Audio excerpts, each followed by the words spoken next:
Thank you for tuning in to the best parenting show on the internet, Post Daily Dose. It's the Post. It's the Post. It's the Post. The Post Daily Dose. It's the Post. It's the Post. It's the Post. The Post Daily Dose. It's the Post. It's the Post. Hey, good evening, Facebook family. Welcome to another episode of Post Daily Dose with me, your trusted parenting advisor, faithful guide, and servant on a healing journey. What's my name? Big Papa Brian+Post. I hope everyone is doing fantastic this evening. As you can see, I have made it back to mi casa. So, here's what I want to talk about this evening. And this is not going to be long, but we're going to talk about bullying. Bullying is not a big deal. Bullying is not a serious deal. Bullying is a deadly deal. My mom was just sharing with me today that a 10-year-old in Houston, Texas had committed suicide because he was a victim of bullying. In the last year in Houston, Texas alone, 26 children have committed suicide as being victims of bullying. That is a big, big problem, ladies and gentlemen. Let me tell you. I'm not sure. I don't know. I haven't done the research. I haven't looked into it. So I don't know if in past decades, I know that bullying has always existed. I don't know if in past decades it's been more serious. I don't know if something has happened in the intensity of the bullying. I'm not certain. But this has been going on now for 2 decades that I'm professionally familiar with. It goes back to the Columbine shootings, and there's probably 1 or 2 before then, and those 2 young men having been bullied themselves. Who knows what the catalysts are that are leading up to children feeling so helpless that they have to take their lives. But what it is, more than anything, it is a call to us as adults. Hey, good evening, Kirsten, in the Netherlands. Well, early morning to you, 1 a.m., I do believe. It is a call for us as adults. Let me worry about that. To take bullying seriously. Not seriously. Like, if you are a parent and you have a child who's being bullied, that should alarm your amygdala louder than anything else. And what's so interesting is that as families, as parents, and as school systems, we want to get all worked up about a kid missing school. We want to get all worked up about kids not doing their homework. We want to get all worked up about kids not being able to sit still and pay attention. But when it comes to kids being bullied, it's like we just have this learned helplessness. We just flail about as if there's nothing we can do about it, or that we just simply don't take it that seriously. Maybe there's something inherent in a child feeling depressed and not wanting to go to school that isn't alarming to us. Maybe there's just something in the communication of a child saying, he's being picked on at school, that maybe just because the way we've been raised and the conditioning that we've had about, men not crying and real men not crying and boys not crying and, don't be a pansy, and girls learn how to get along with everyone. Just be polite.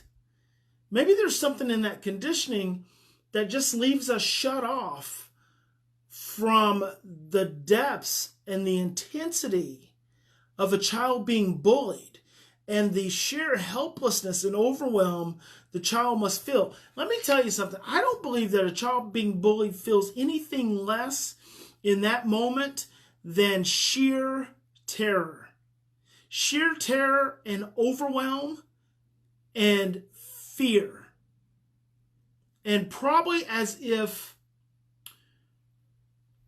no one is there to help them feel safe.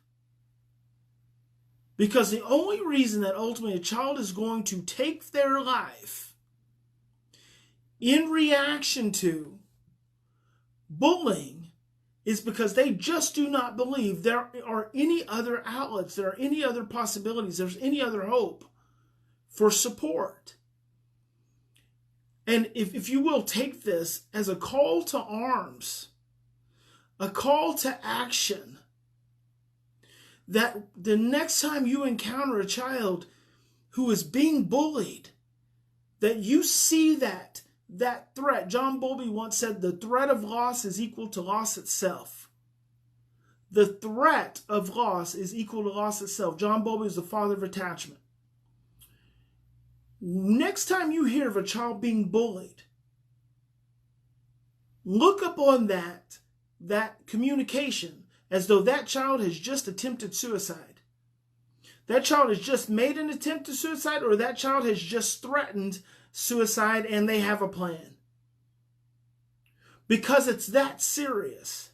Now, what do? We have to stop feeling so freaking helpless all the time. As adults, as professionals, as parents. As parents, what you do is you raise holy hell. You raise holy hell. You threaten attorneys. You threaten with social media. You threaten with the newspapers. If using honey does not capture bees, then you raise holy hell to protect your child. Especially when knowing that if your child all of a sudden stops going to school, you're going to be threatened with law enforcement. Your first responsibility, primary responsibility, is to the safety and protection of your child. Whatever it takes. And then you follow up and you hold the school accountable. And as school professionals, it feels like we're so quick to plead helplessness. Call the freaking parents of the bully. Go home, take the bully home. Knock on the door. Tell the parents you need to have a conversation with the kid present. That there's something going on. Guys, I need to take you somewhere. We're going to get in the car. We're going to go over here to this other kid's house. Because this is a serious situation. We take this very seriously. We want to understand what's going on here. Because we can't tolerate it in our school. We can't tolerate making children feel unsafe. Allowing children to feel unsafe, because a child who doesn't feel safe can't learn. A child who does not feel safe cannot learn. It is our adult responsibility as parents, as teachers, as law enforcement, to make sure our children feel safe in our schools so that they can learn. If a child is being picked on and being bullied, they are too stressed out to learn. Therefore, we're not doing our job. Therefore, what are we actually doing if we're not creating safety? If we're not creating safety and we're allowing the child to continue on in an environment of overwhelm and stress, then what is our role? And so I want to encourage you all tonight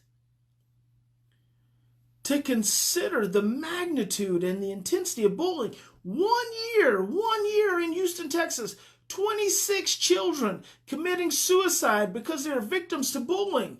That tells me you have 26 children who did not feel safe and were not made to feel safe by no adult in their environment. Man, that is something for us to all think about. And if you're a school system and you don't know what to do, you feel completely helpless to do anything about the bullying in your school, call me.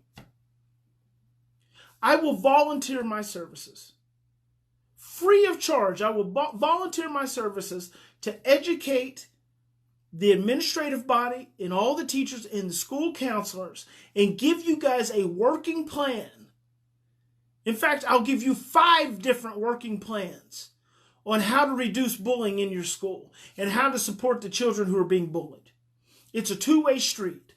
You have to reduce the bullying that's occurred from the children who are doing the bullying, and then you have to help the child who's being bullied. You have to help them feel safer. Just call me. just DM me. I'm here. You can reach me, Post+Institute.com, info@Post+Institute.com. Just reach out to me. I'm here to support you. And if you're a parent who has a child who's being bullied and you don't feel like the school is listening to you, and you don't feel like the school hears you, and you need an advocate, just reach out. I'll offer my support, my advocacy to you free of charge. We have got to step up, and we have got to do something different as adults. We cannot just continue to stand by. And just because when I was being raised, when I grew up, you just smack the bully in the mouth. Well, we don't live in that world anymore. And kids aren't raised that way anymore. Kids aren't raised to just hide a bat out somewhere around the corner and the bully comes at you and you just take the bat to him. Well, kids aren't raised that way anymore. So we have to be willing to do something different. We can't expect our children just to survive and our children just to get by like we may have gotten by and survived. Times are different. And if it's not bullying at school, it's cyberbullying. It exists, it's important, it's a big deal. And if Big Papa can support you, that's what I want to do. But we have to step up. We have to take notice, and we have to make this important. That's my little diatribe tonight on bullying. God bless each and every one of you. Big Papa loves you. See you in the morning, Wednesday morning, for morning motivation. We'll talk to you soon.